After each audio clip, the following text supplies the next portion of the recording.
তা আমি বলছি তোমার পীর সাহেব পায়খানা কইরা কি করে? কইছে পানি নেই। তো তোমার পীর সাহেব সামনে ঠেকাইতে পারে না পিছে ঠেকাইতে পারে? তোমার পীরটা একটা ভণ্ড পীর। কথা বলেন না কেন ভাই, ঠিক কি না?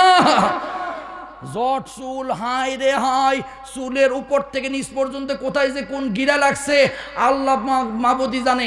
আবার গান গায়, গান গায় কি গান গায় জানেন? কিরামান কাতিবিহীন রোজ হাসরের দিন, আল্লাহর দরবারে যদি করে অভিযোগ, আমি বলবো দুনিয়ায় ছিলাম দয়াল বাবার লোক।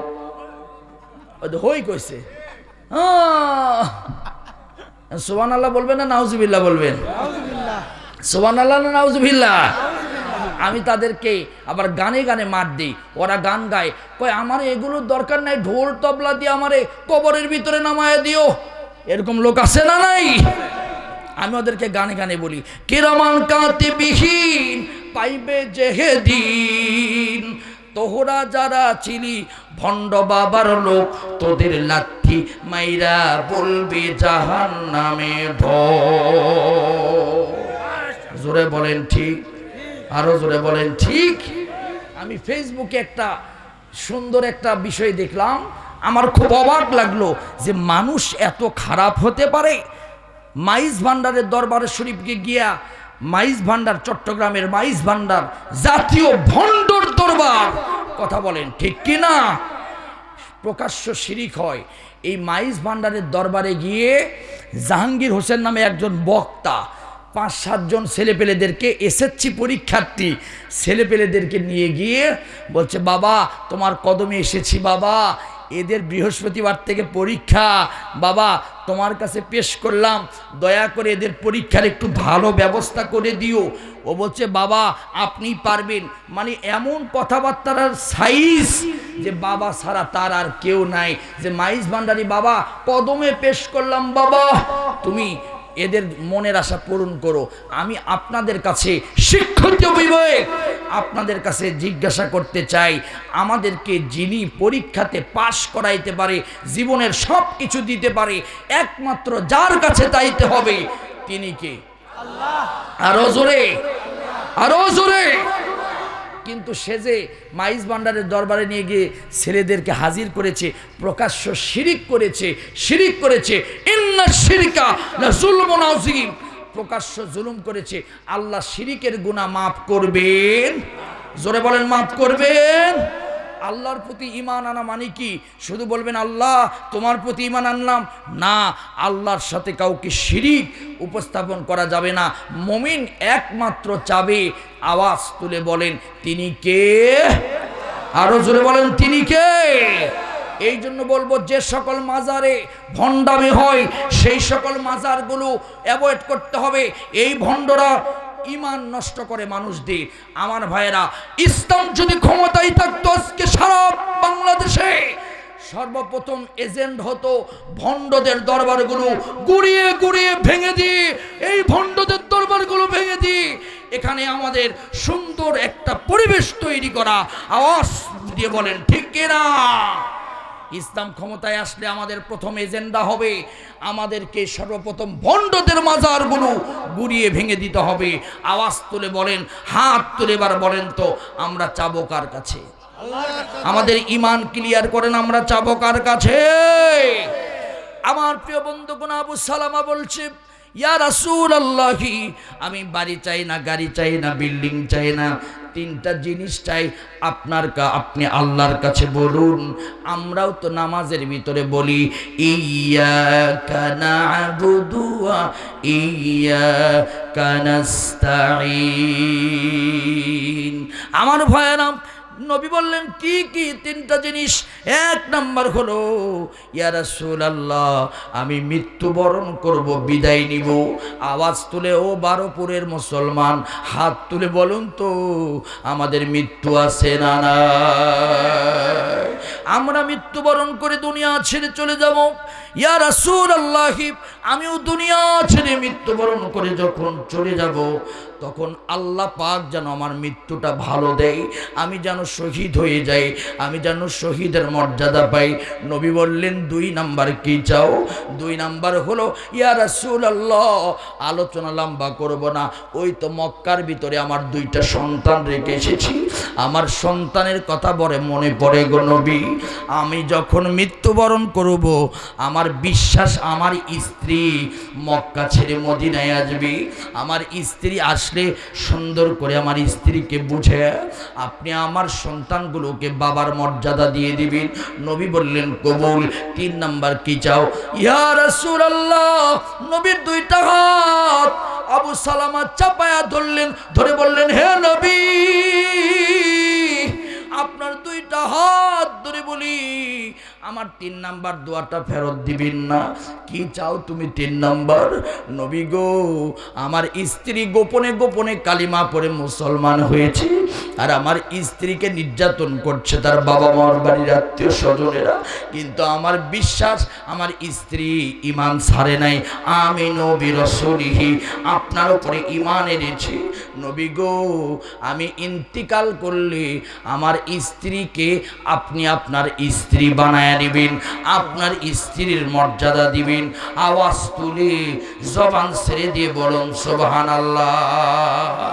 আল্লাহর নবী বললেন 3 নাম্বারটা কবুল করতে পারলাম না, কেমন যেন হয়ে গেল। হযরতে আবু সালামা নবীর হাতটা পর্যন্ত ছাড়েন না, নবীর হাত ছাড়লেন না। ইয়া রাসূলুল্লাহ, আমার স্ত্রীর সাথে কথা দিয়েছিলাম তুমি ঈমান আনয়ন করলে আল্লাহ পাক পৃথিবীতে তোমাকে একটা বড় পুরস্কার দিবেন, আমি নবী রাসূলিহি ইউতিকুম কিফলাইনি মির রাহমাতিহি, আল্লাহ পাক তোমাকে আখিরাতে আল্লাহর আদালতে তোমাকে একটা পুরস্কার দিবেন, আল্লাহ তোমাকে জান্নাত দিবেন, দুনিয়াতেও তোমাকে ভালো একটা স্বামী দিবেন আমি মৃত্যুবরণের পর। নবী আপনার চাইতে ভালো স্বামী দুনিয়াতে আর কেউ নাই, আপনি সকল স্বামীদের আদর্শ। লাকাদ কানা লাকুম ফি রাসূলিল্লাহি উসওয়াতুন হাসানা। আল্লাহর নবী বললেন ঠিক আছে।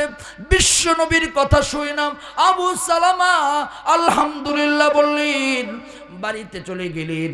বাড়ি নাই, ঘর নাই, ওই মক্কার একটা মদিনার একটা ঘরের ভিতরে থাকেন। হঠাৎ করে আমি আলোচনা লম্বা করব না, কথা দিয়েছি এই জন্য সংক্ষিপ্ত করে বলছি। হঠাৎ করে নবীর কাছে খবর আসলো আবু সালামা দুনিয়ার জমিন থেকে বিদায় নিয়েছে।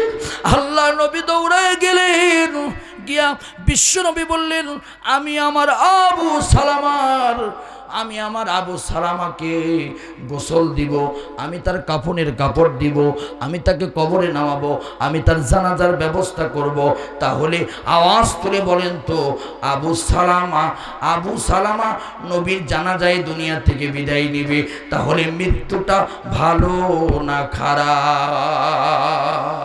আমার ভাইয়েরা, বিশ্ব নবী আবু সালামার দিকে তাকালেন, তাকায় বললেন আবু সালামা শহীদের মর্যাদা পেয়েছে, ও আমার 12 মুসলমান, জীবনে মাকসুদ আজমি আসবে কিনা জানি না, আপনারাও বেঁচে থাকবেন কিনা জানি না।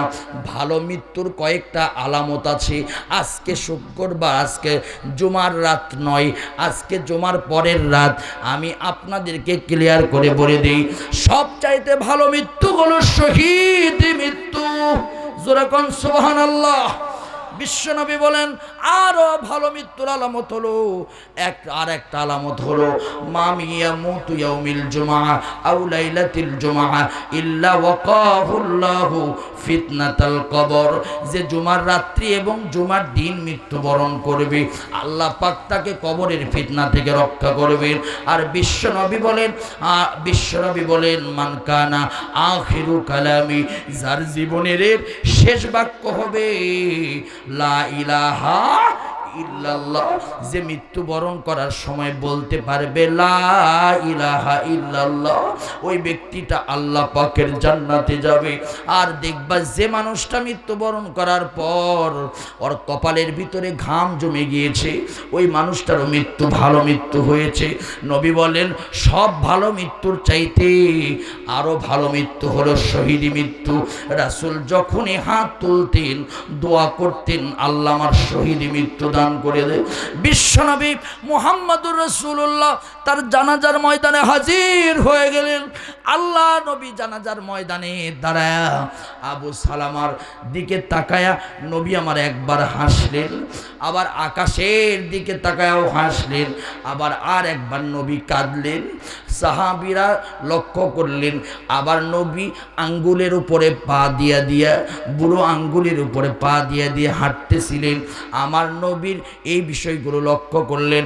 নবী আমার নিজে কবরের ভিতরে নামলেন, নামার পর কবরের ভিতরে রেখে দিয়া আবার বিশ্ব নবী বললেন, একজন শহীদকে কবরের ভিতরে নামায়া দিলা।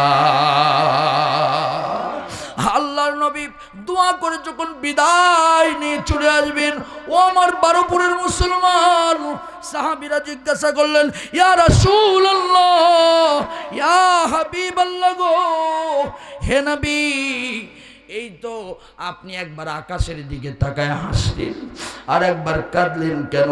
নবী বললেন, আকাশের দিকে তাকায়া দেখলাম আমার আবু সালামার জন্য জান্নাতের হুরেরা মিছিল করতেছে।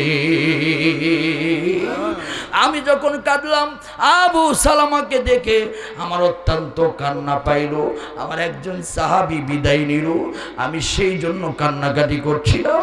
এরপরে আপনি পায়ের বুড়ো আঙ্গুলের উপরে পা ধর দিয়ে হাঁটতেছিলেন কেন? আমার নবী বললেন, আকাশ থেকে এত ফেরেশতা আবু সালামার কবরে আবু সালামার জানাজার জন্য নাজিল হচ্ছিল, এই ময়দানে ফেরেশতাদের জায়গা হচ্ছিল না। লিল্লাহি তাকবীর, লিল্লাহি তাকবীর। আমার ভাইয়েরা, আমার একান্ত আপন জনেরা, আর মাত্র কয়েকটা মিনিট আপনাদেরকে বিরক্ত করব। আমার বিশ্ব নবী দাপন কাপন করার পর হঠাৎ করে একদিন দেখলেন নামাজের পর একজন মহিলা এসেছে। ওই মহিলাটা দাঁড়ায়া দাঁড়ায়া নবীকে খুঁজতেছিল। আল্লাহর নবী রাস্তা দিয়ে যাচ্ছিল। একজন সাহাবী বলল, ইয়া রাসূলুল্লাহ, এই নারীটা আপনাকে খোঁজে। আল্লাহর নবী বললেন, কি তোমার পরিচয়?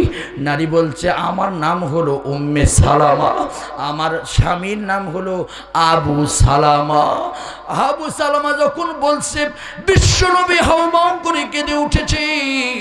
নবীর চোখের পানি কর্নার দিয়ে পানি ঝরতে শুরু করেছে। আমার নবী বলছে, আবু সালামাকে খুঁজা লাভ কি? আবু সালামা তো আল্লাহর জান্নাতের পাখি হয়ে উঠতেছে। কেমন ধৈর্যশীলা নারী! ও আমার মা বোনেরা, ও আমার বাবাজিরা, কেমন নারী! ওই নারী স্বামীর মৃত্যুর কথা শুই না, নারীটার কোনো কথা বললেন না। নারী বললেন, আলহামদুলিল্লাহ, আলহামদুলিল্লাহ, আলহামদুলিল্লাহ, ইন্না লিল্লাহি ওয়া ইন্না ইলাইহি রাজিউন। এই কথা যখন বললেন, বলার পর আমার একান্ত আপনজনেরা আবার একটা দোয়া করলেন। দোয়া হলো, আল্লাহুম্মা আজিরনি ফি মাসিবাতি ওয়া খলুফনি মিনহা। আল্লাহ, এই মুসিবতে